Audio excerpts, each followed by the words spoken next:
natin ito ng una para nakikita ko sa ano. Kala nila wala may set. Yung nandito lang sa harap nakikita. Kahit paano nakikita yun sa ano. Yan. Sige, mas maganda. Para lang nila na tayo ay may tao. Kala kasi ng mga nanonood sa live ito yun. Konti lang. Para nakakagin tayo ng ating camera. Dito na po tayo. Kaya parang kita yung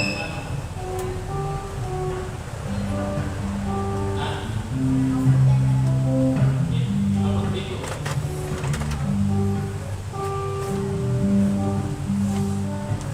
Di nyo ba pinapanood yung live stream natin? O, ano ang inyong observation? Wala ka sa araw, ano? Backlist nga, mga Kaya backlist. sanayin po natin sa araw. Wala. Ayaw nga.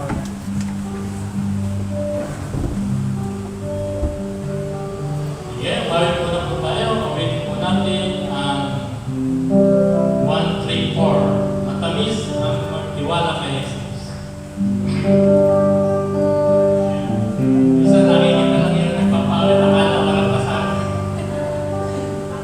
Kaya, mas maganda may nakikita na lang. Okay, ready natin. Ang tamis magtiwala. Say, ang tamis magtiwala. Kailan salita sa pangako ay magpakita at sa Diyos manalig na. Jesus pinagtiwala, anong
na 173. Ayan, pwede po natin si Jesus ay kaibigan.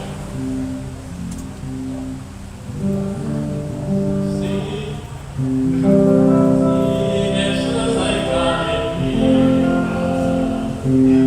Okay, pwede po natin, say, si Jesus ay kaibigan. Sana'y ako'y pinasman. Anong aking karapatan? Diyos mapanalangin. Kapag kapayapaan,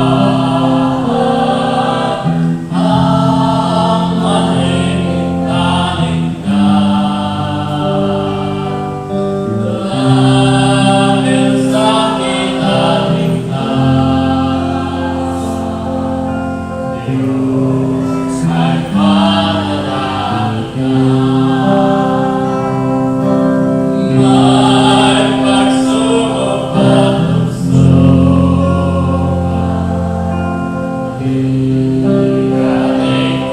kahit saan. Huwag tayong manlalakbay, manangin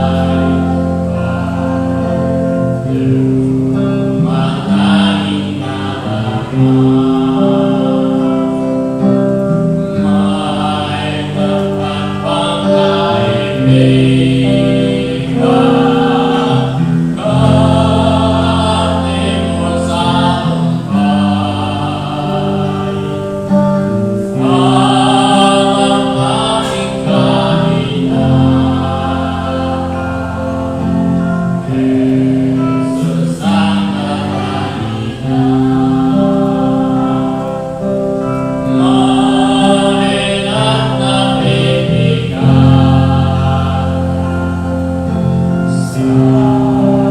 sabi-sabing pasan.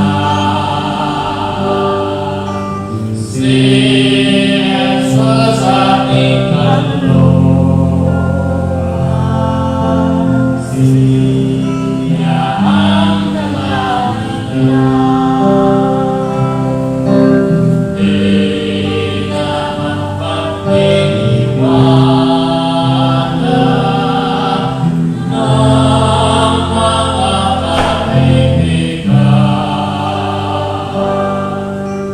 Isig niya'y ating tanggolan, siya ang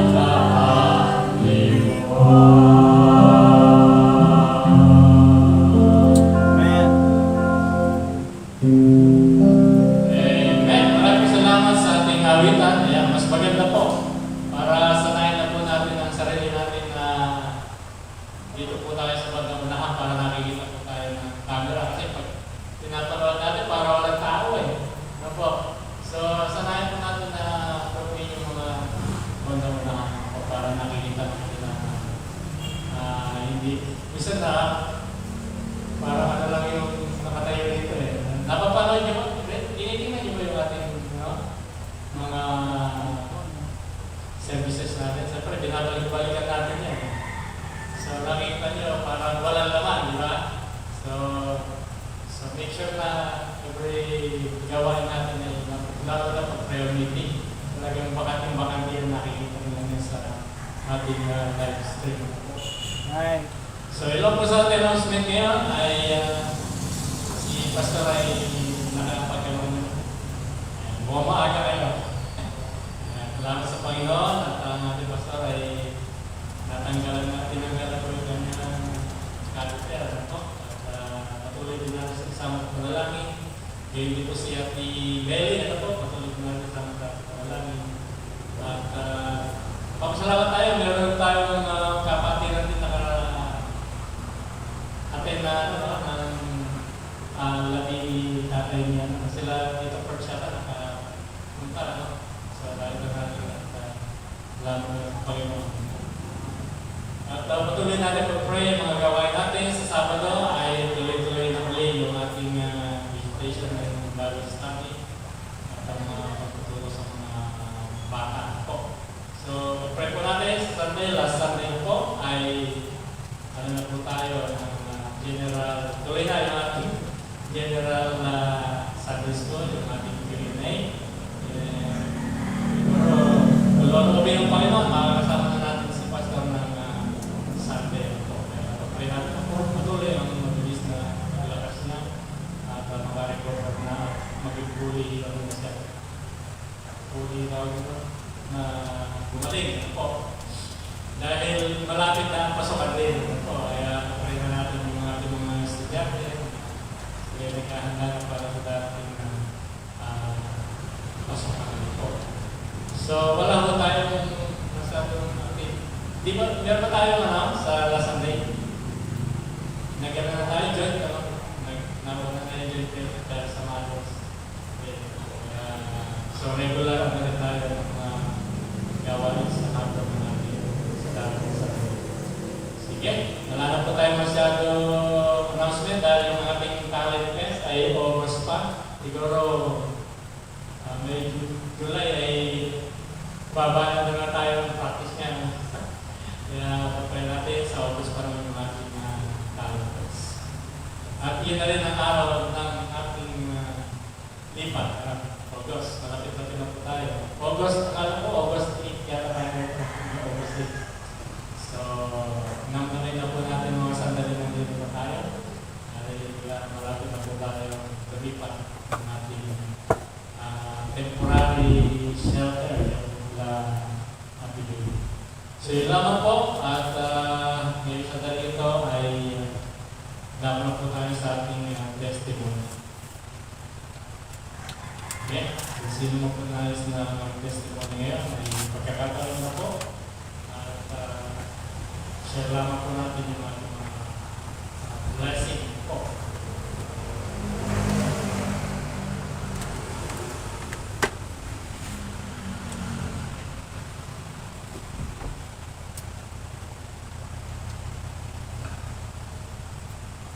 Babang mag-social yan.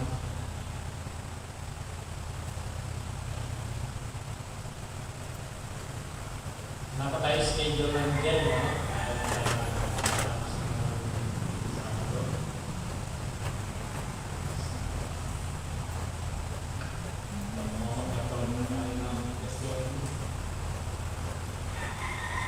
okay, wala ko ba pinagpala? Basta ang bakasyon.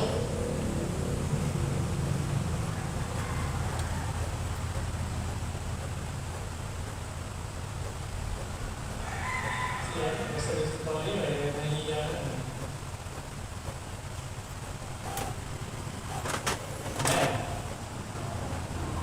Amen.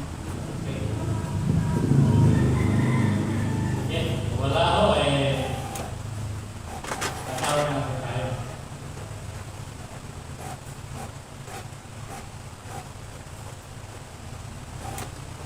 Wala yung ating masipag testimony. Wala pa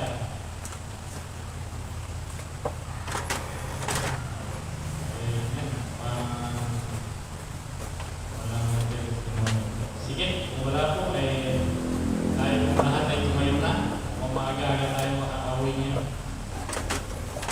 Awitin na po natin ang doxology. Oh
Ayaw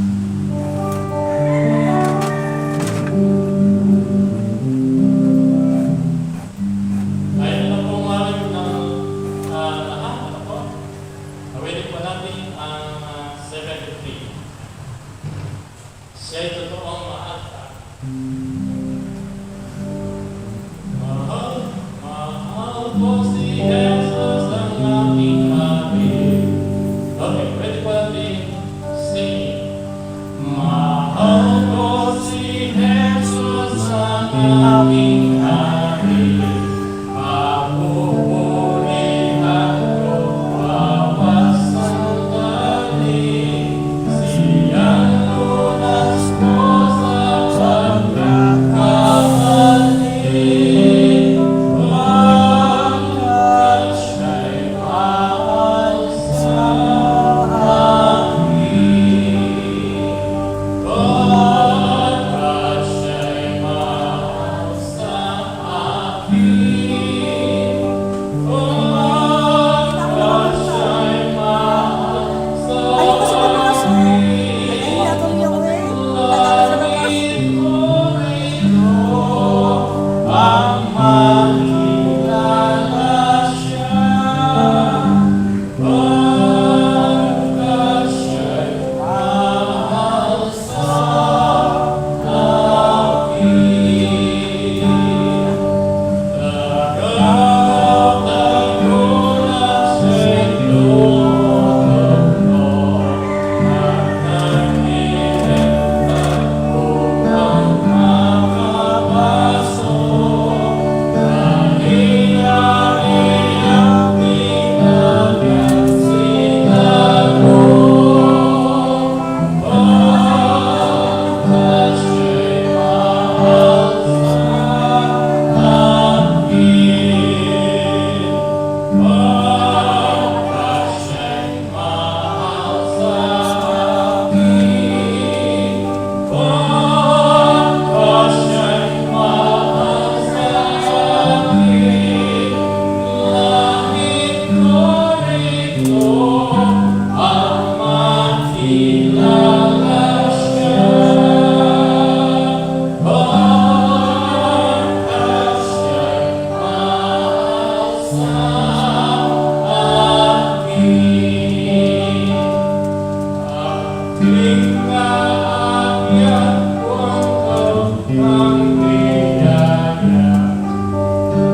Tanimulan na magambala.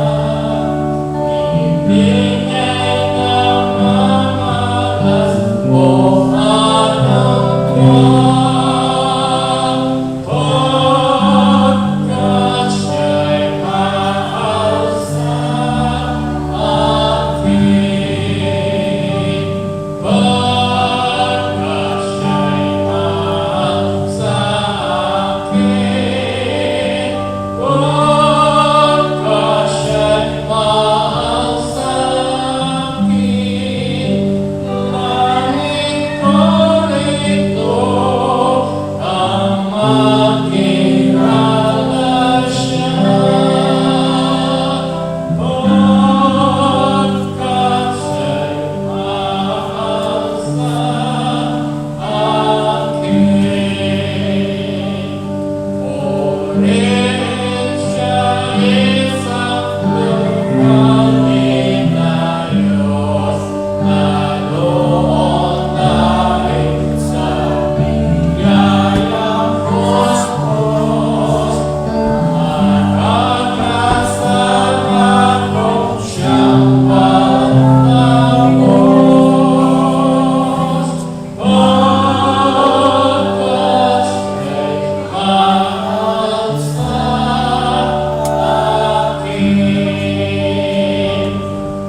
Dali mo rin ito, bubuksan ko.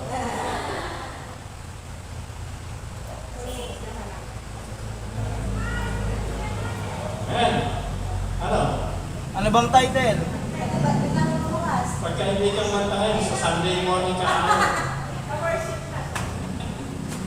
Kaya pakinggan natin, sayang naman naganda na yung activity.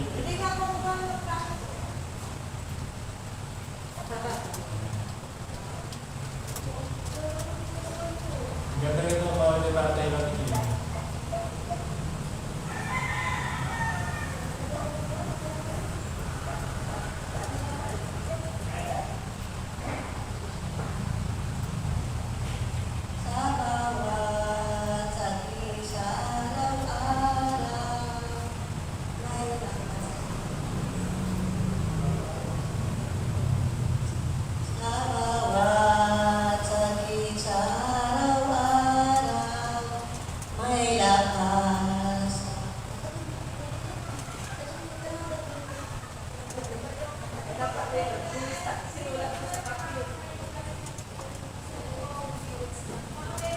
Ano Tagalog? Anong Tagalog niyan? Ano English yan?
Naiibuhin niyo naman eh.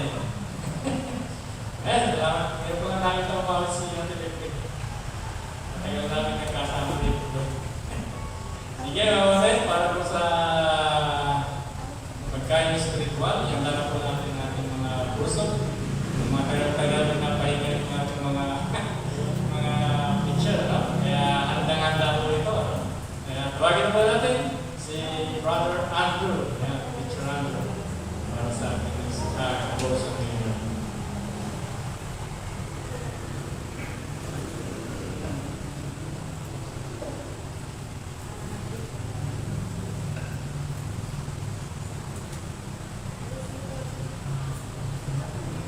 Ayan. Sa magandang gabi po sa ating lahat. Kamusta naman po kayo sa ating mga buhay? Okay lang po ba lahat? Ayan. Buti talaga ang Panginoon. Ngayon, napaaga yung ating pag-aaral ng salita ng Panginoon. Ay, naanyayaan ko naman kayong buksan natin yung ating mga Bible sa book of Genesis, chapter 12, verse 1 to 19.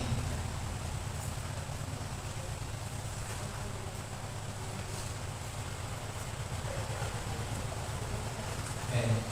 Kung ninyo na po nakita, ay nanya ko po kayong tumayo at sabay-sabay po natin basahin yung ating verse ngayong gabi.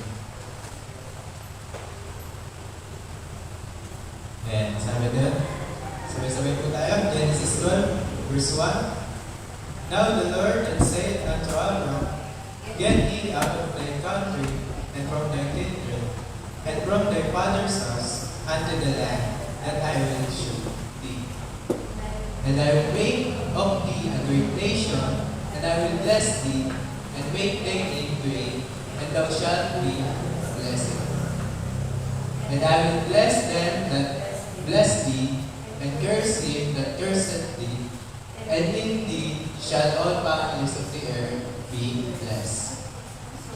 So Abraham departed as the Lord had spoken to him, and Lot went with him, and Abraham was 75 years old when he departed out of Haran.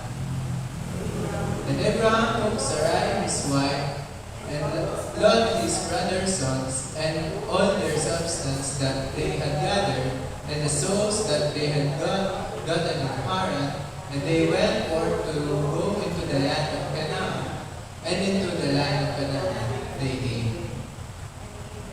And Abraham passed through the land unto the place of Shechem, unto the plain of Horeb, and the Canaan was then in the land. And the Lord appeared unto Abraham, and said unto thy seed, I will give this land. And there builded he an altar unto the Lord, who appeared unto him. So last verse.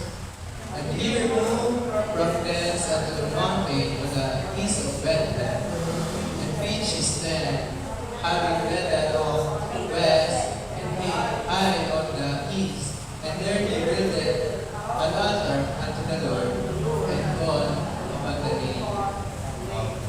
Let us pray po.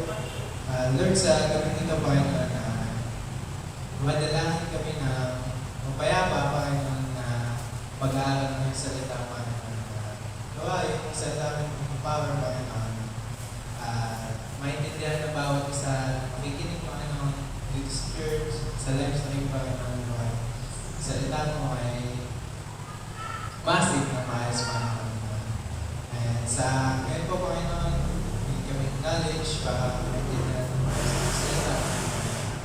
Kaya ang magtulog ko sa bawat isa sa amin, Panginoon. Maraming salamat po sa maayos na araw na ito, Panginoon. Kayo po ang bumabay sa pag-aaral namin, Panginoon, at sa mga susunod ng gawain. Maraming salamat po sa pangalan ni Jesus. Pwede na po tayo masagot. So yun, sa Genesis 12 is, ayun nga, binasa natin, is yung kwento ni Abraham nung tinawag siya ng Panginoon para umalis sa kanyang lupa. Sa ating mga tao ngayon, ito yung parang mahirap na gawin ang iwan natin kung saan na tayo mas pamilyar. Kung saan tayo lumaki, saan tayo comfortable.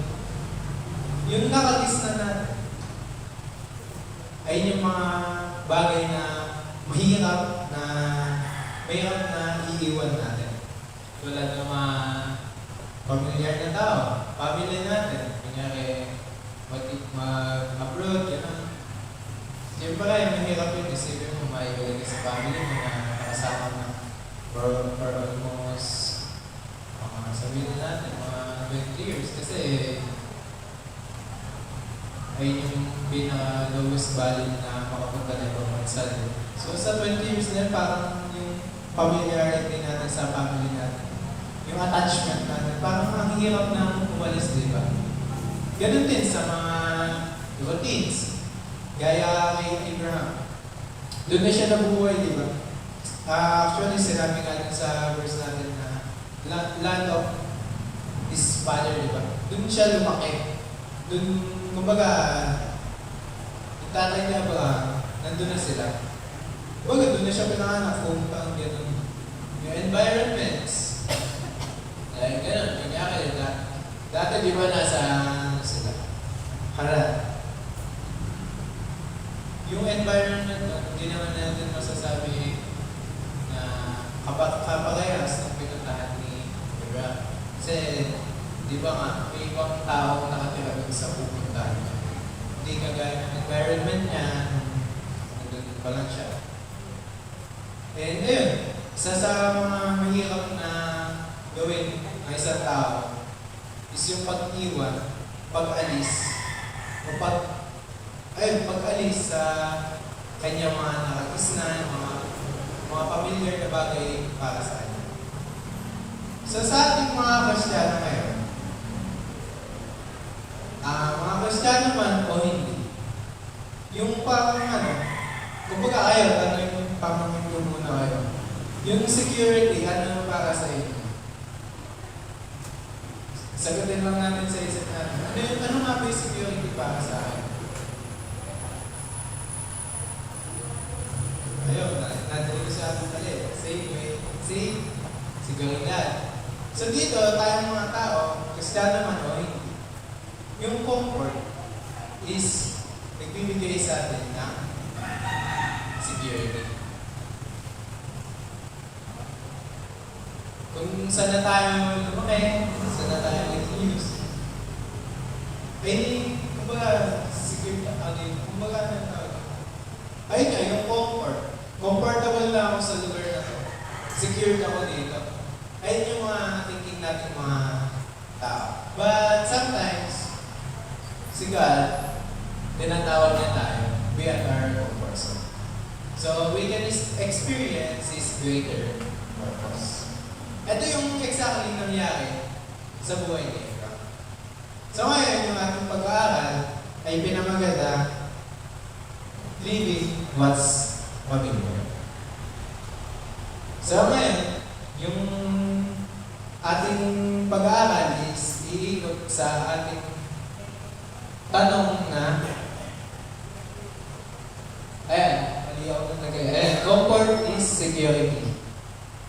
So yung pag-aaral natin is iikot siya sa God calls us out of comfort because ayun yung mga sasagutin natin sa ating mga points ngayong gabi. So, God calls us out of comfort because He is planning a better future for us. Sabi sa Genesis 12:2, I will make of thee a great nation, and I will bless thee, and make thy name great, and thou shalt be blessed. Ayan. So, grabe no? Literal na sa pagsunod, may pagpapala. Though si Abraham is nasa comfort zone na niya, dahil dito yung lang ng kanyang father, di ba? Kumbaga, ayun ay hometown niya, ayun niya, kagaya na sinabi ko kanina, doon na siya lumaki.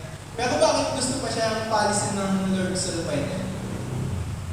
Dahil, ayun niya, He is planning a better future for us.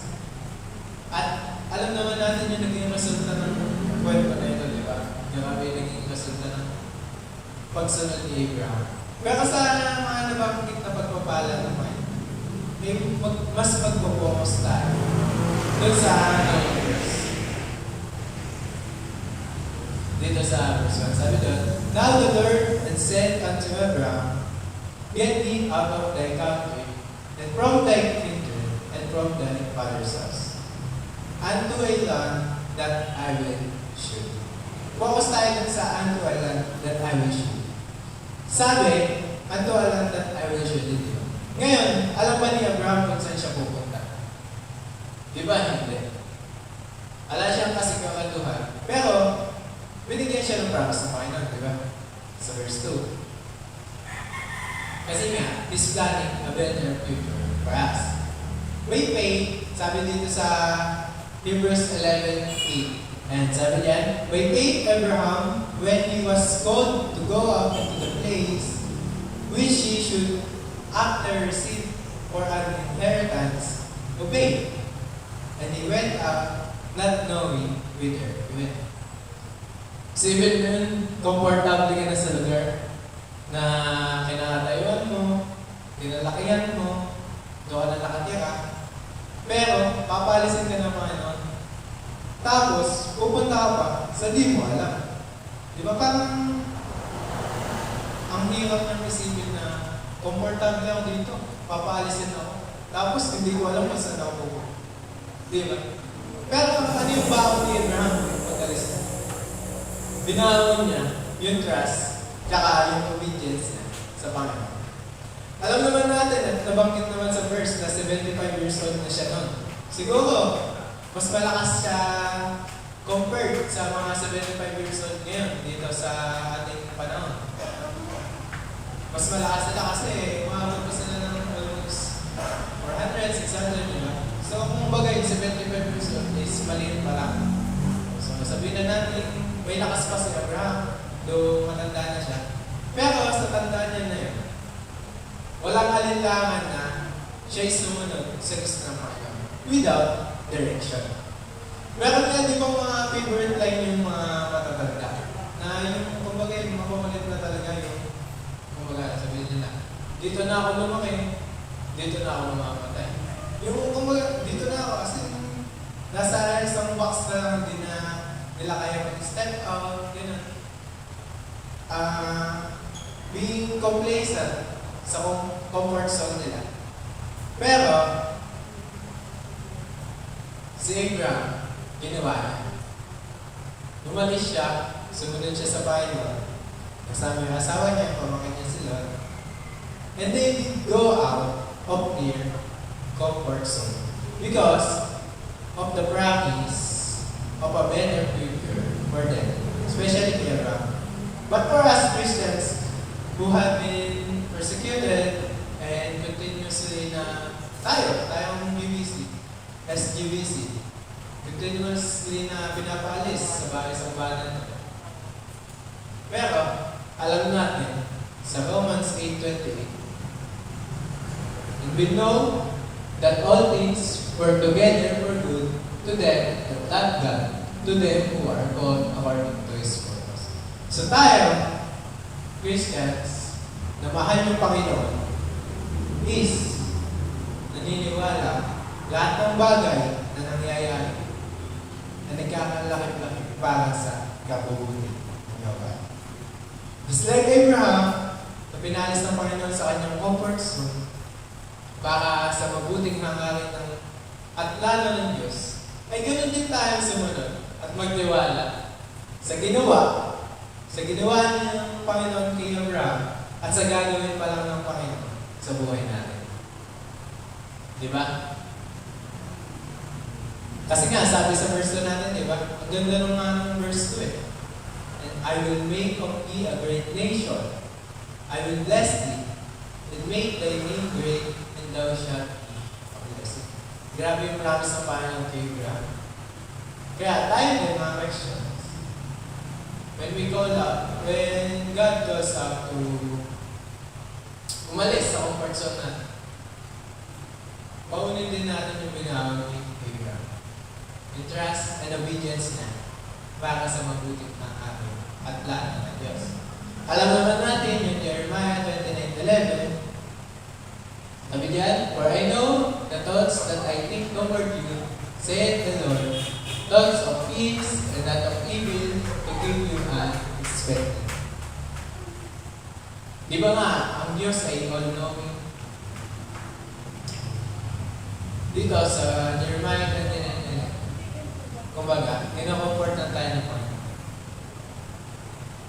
Kagaya ni Abraham. Aalis ka niyan, pero may plano ako mas mabuti ka. At ito nga, kumbaga, assurance na natin ito na Jeremiah 29:11, na yung thoughts ng Panginoon, yung plan ng Panginoon is better and greater sa mga plans natin. And yung plan niya na yun is not to harm us dahil sa pagmamahal natin sa atin. Ang plano ng Panginoon ay mas mabuti kaysa sa hangarin natin sa buhay. Maraming bagay ang mga nagpatunay na ang plano ng Panginoon ay masigit pa ng mabuti kaysa sa naiisip natin. Kaya tayo, church, pag tayo ng tao, umalis sa comfort zone natin. Dahil yung tunay na comfort zone natin ay walang iba, kundi si Kristo. Diba, sabi nga kanina, doon yung comfort is equal to security. Tayo mga tao is comfortable tayo, magka-secure tayo. Kanino ba tayo secure? Secure tayo sa kamay ng Panginoon. Sabi sa John 10:28, "And I give unto them eternal life, and they shall never perish, neither shall any man pluck them out of my hand." Diba? Secure tayo sa kamay ng Ama. Kumbaga, yung security na is yung kaligtasan natin na hindi yung maaagaw. So, stepping out of our comfort zone does not mean danger, but a better plan of God. So, tayo sa ating verse 2, point 2. God goes out of comfort because He wants to challenge us. Sabi sa Genesis 12:6, And Abraham passed through the land unto the place of Shechem, unto the plain of Moreh. And Canaan was then in the land. So natapos yung paglalakbay, challenge accepted para kay Abraham. Nakali siya sa level 1, which is yung pag-accept ng utos ng Panginoon. Natapos na din niya yung level 2, which is yung paglalakbay. Ngayon, nasa level 3 siya. Dahil yung lupang pinuntahan niya, sa leading ng Panginoon, ay occupied. May mga lokal, may mga Canaanites. So, new challenge na naman para sa kanya. Dahil yung lupang napuntahan niya sa paglalakbay niya, may mga tao. Dati nung unang panahon, kung sinong mauna sa lupa, di ba? Sila yung may power. Since wala pa nga yung mga rights, mga titulo, and then yung other legal documents about sa lupa. Kaya nga sila, di ba, nagsasakupan para lumakinan sila, yung mga resources na nasa lands. Para mag-grow yung empire nila. So ngayon, sa napuntahan ni Abraham, occupied. May mga tao, may mga nauna. This is important because it shows that God's promise do not always begin in comfortable or ideal situations. Si Abraham nag-step out sa place ng comfort niya, papunta sa lupang universe ng Panginoon para sa kanya. Yet, what he first saw was uncertainty, unfamiliar people, and a land that did not look available for me. But, ito yung kagandahan ng faith ni Abraham. Si Abraham, hindi siya naniwala sa kung ano lang nakikita ng tao. Naniwala siya sa sinabi ng Panginoon sa kanya, sa promise ng Panginoon sa kanya. Sometimes, God leads us into new seasons that feel uncomfortable, crowded, uncertain, or difficult.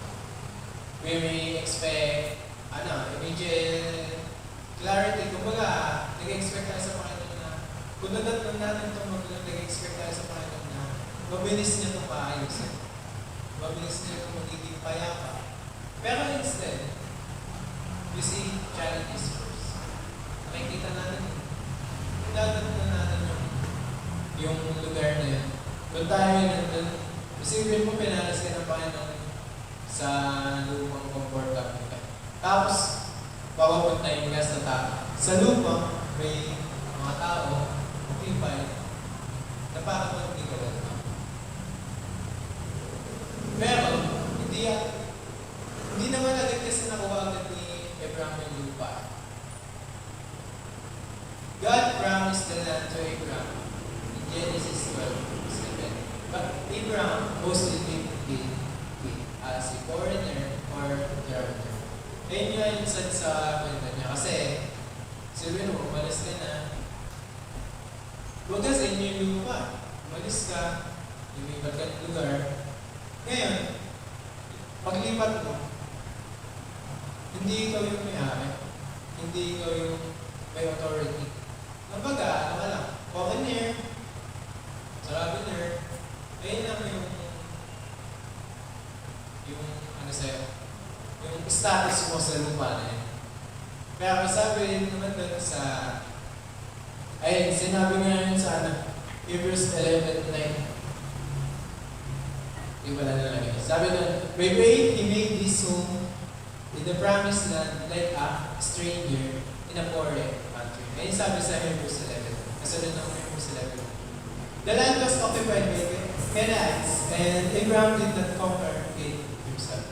Instead, he walked through it with faith, trusting God, na ibubulil yung promise sa Kanya in God's time. The only piece na land na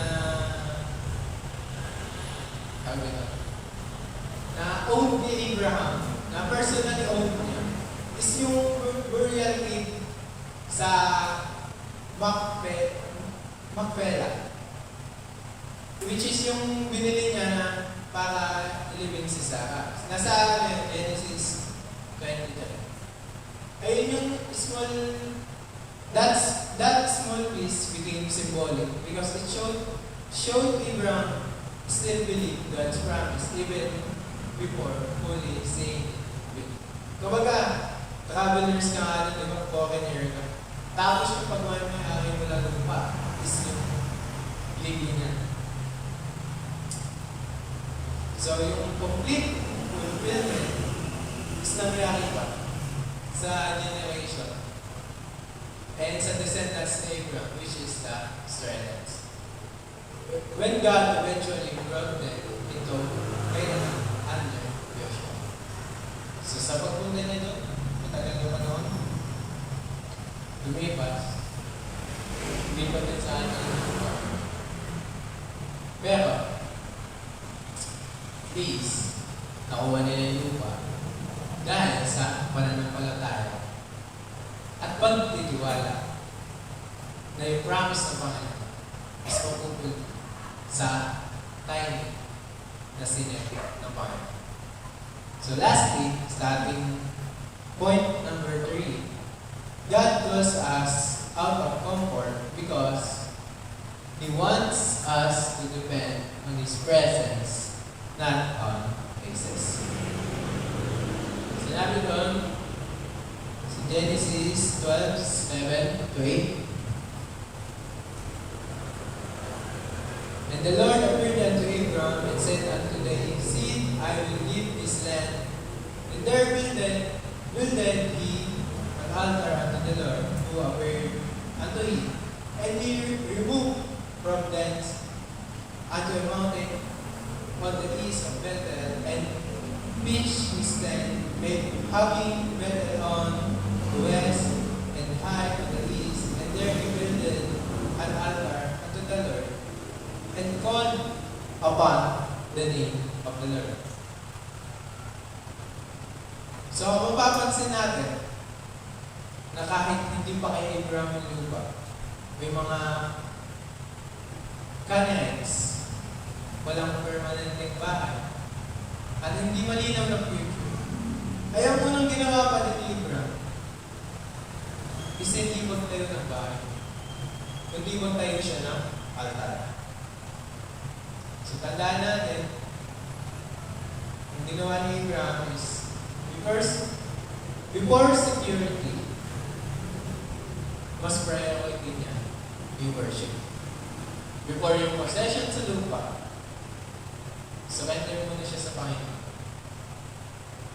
And before yung comfort, pinakita ko na niya independence niya sa Panginoon. Napakaganda nito dahil pinapakita nito ang tunay na security ni Abraham. Na yung security ni Abraham is wala sa lugar. Kasi nga, nakalis nga siya sa comfort zone niya. At naglakbay siya papunta sa lugar na hindi niya alam. Pinapakita lang doon na wala sa lugar yung security ni Abraham. Kundi nasa presensya ng Panginoon. Maaaring naiwan niya yung hometown niya, yung dati ng buhay, yung comfort zone, pero hindi siya iniwan ng Diyos. At habang lumalakad siya sa unfamiliar na lugar, mas lalo siya natutong kumapit sa Panginoon. Kaya, church, bakit may pagbabago sa lugar, may pagbabago sa building, sa environment, sa routines, pero hindi dapat magbago ay yung ministry natin sa Panginoon. Promise natin sa Panginoon at yung mga responsibilities natin sa Panginoon. The church was never about yung building. The church is that it was always about the presence of God among His people. Presence niya yung pupunod sa bawat sa atin. Mapatuloy na magtitiwala sa Panginoon. Just like Abraham, we will not see yet the full promise. We will not fully understand the future. Minsan magulo, minsan hindi sigurado. Pero isa lang yung promise ng Diyos. Hindi niya tayo papabayaan. Instead, ipaprosper na tayo in His timings. Yung presence pala ng Panginoon na nakakamdaman natin na nasa atin, Holy Spirit, sapat na yan para maging comfort so natin. When God removes us from comfortable places, He often brings us into closer dependence on His presence. So for the conclusion,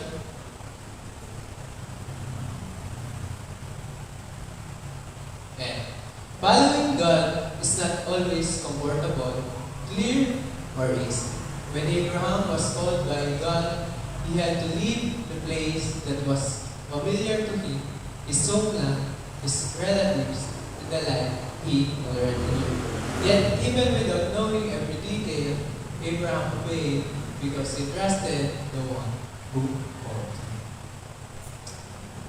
God called Abraham out of his comfort because, number one natin, he was preparing a better future for him. Number two, he wanted to strengthen the challenge this week.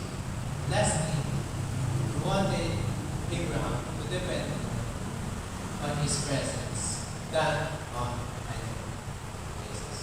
Let's stand po. Pray po tayo para sa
na may hawak na may may-ari ng lupa.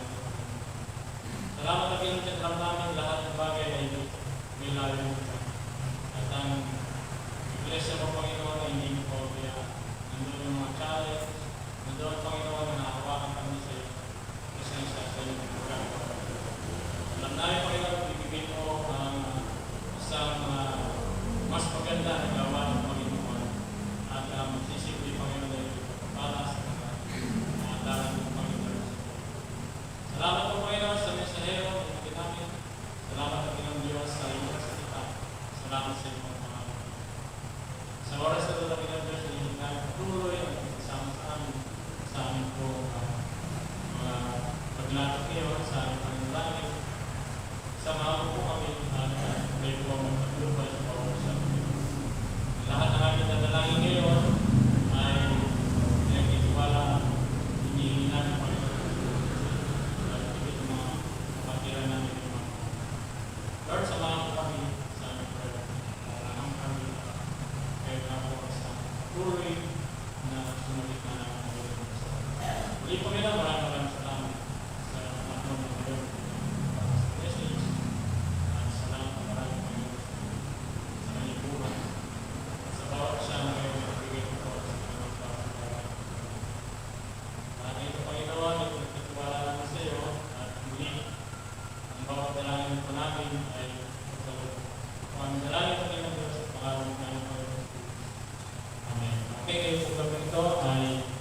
Ay kumuha ng ating partner para po tayo ay makapanalangin.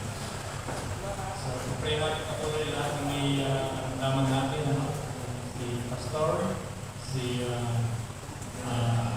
Belling, si Persian, may sakit din, pero nakapagbiyahe nyo ng Bulacan niya. Bulacan tayo, biyahe nyo. Sa Bulacan na nakatuloy yung nakapag-drive na yan. Again, kuha tayo ng kasama, tayo yung dalangin mo. Pray natin na visitation sa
ating closing.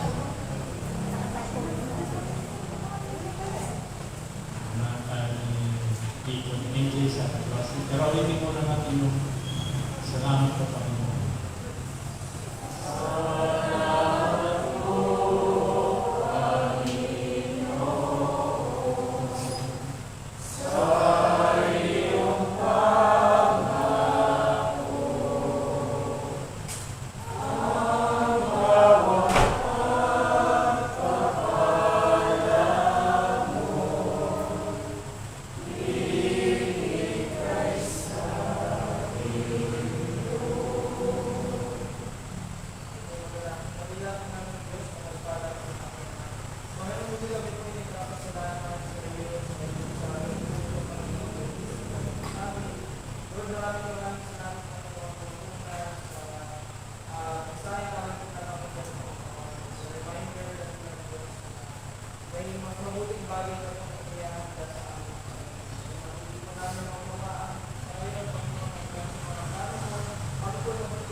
Lord, meron din po Panginoon sa mga kapatid natin may mga karamdaman mga store Panginoon namin na patuloy siyang bigyan ng mga kalakasan Panginoon mabilis sa recovery Panginoon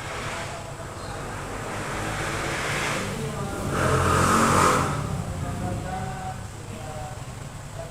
tayin Panginoon at pinili Panginoon na sa patuloy niyo po siyang ingatan at pagkagali hindi sa mga kapatunan na kasabay mo ng karamdaman. Tuloy mo sila Panginoon ng iyong pagkakasabay mo. Lord, sa mga bagay na nilatutin namin sa iyo, may pagkakalito, may kalaman, may inaabing kalipanin ng iyong pagkukunan, Panginoon. May kapasalanan na po namin, Panginoon, ng iyong pagdinig sa aming mga nakunin, Panginoon, sa mga bagay na aming nilalang. Salamat po mga nagtugunan mo wala pong pangalaman ng mga anak ng Panginoon, lalong-lalong na pagdadating pagkakataon. Salamat po. Tuloy na magpala tungkol sa buhay ng bawat isa. Ito muli ay harap sa magulong sanlibutan, kailangan ito Panginoon papatagin ng aming pananampalataya, aming espiritu Panginoon, at patuloy na magpapatinig at patuloy na manguna ka sa buhay ng bawat isa. Mga pagkukulang po kami, pagkakasala, hindi po kami magkawag sa mga pagkakasala. Lord, dalangin po namin Panginoon sa patuloy mo, pagtagtagin ang puso ng bawat isa po sa amin, Panginoon, dalangin ngayon sa panibagong makdaming na aming pong kalakaran. Dalangin po Panginoon, nabigyan po kami ng pagkakaisa, ng pagtutulungan Panginoon, at ano kami patuloy at sa lahat ng kalooban mo lang po. Pagpalain mo ang book church, pagpalain mo ang aming bayan, dahil hindi pa patuloy ng Diyos sa aming mga leaders, sa pastor sa council, sa lahat ng mga membro ng aming Lord, ang mga gawain ay tinakalagalan po namin sa iyo ng mga dapat ng Sabado at Linggo, Panginoon, dalahin din natin ang patuloy. Ngayon, sa amin po para sa mga talang pag-iwaliwalay, kailangan po patuloy ka po mag-ingat sa amin. Dali mo po kami sa pito ng aming bahay.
Kirby.